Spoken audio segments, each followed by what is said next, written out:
panahong iyon, nahirapan si Jerome na tanggapin ang kanyang kondisyon. May mga araw din na hindi siya makapasok sa trabaho dahil sa sobrang pananakit ng leeg niya. Nagbago rin ang kanyang ugali at pakikisama niya sa mga taong nagmamahal sa kanya. At napadalas din ang pag-post ni Jerome sa social media para mailabas ang kanyang mga hinaing tungkol sa dinadala niyang sakit.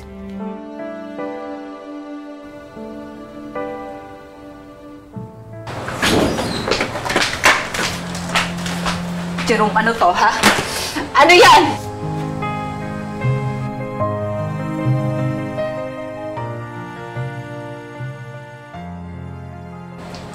Burahin mo yan bago pa makita ng iba, bago pa makita ng pamilya mo!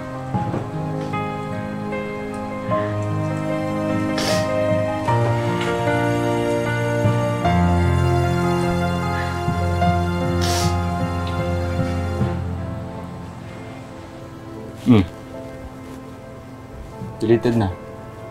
Huwag mo nang binibigyan ng mga ibig sabihin yan. Post-post lang naman. Anong gusto mo, ha? Deadmahin ko na lang na mamamatay ka na? Jerome. Jerome, kung nahihirapan ka, nahihirapan na rin ako. Pagod na ako. Pagod na akong alamin kung ano ba nasa isip mo. Pagod na akong manghula kung ano bang gusto mo. Kasi asawa mo ako. Pero hindi ka nagsasabi sa akin. Pagod ka na? Ako nga, hindi ko alam paano nangyayari sa akin. Kaya nga diba sinasabi ko sa'yo, kung mausap tayo ng kapareha ng kondisyon mo, para mas maintindihan natin yung sakit mo. Para ano? Para makita ko yung sarili ko sa kanila. Para mapakita mo sa akin kung gaano ko ka-disabled dahil sa kondisyon na meron ako. Para makita ko kung ano yung magiging itsura ko pag lumala na itong kondisyon ko. Ano ba yan? Yung doktor na hindi masabi kung ano yung kondisyon ko eh. Naisip mo ba yung nararamdaman ko? Di ba hindi?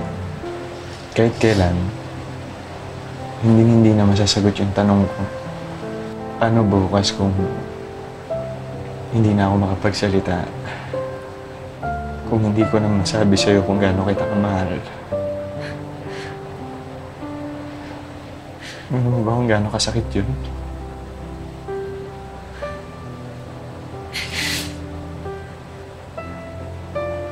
Paano kung hindi ko na masabi yung I love you?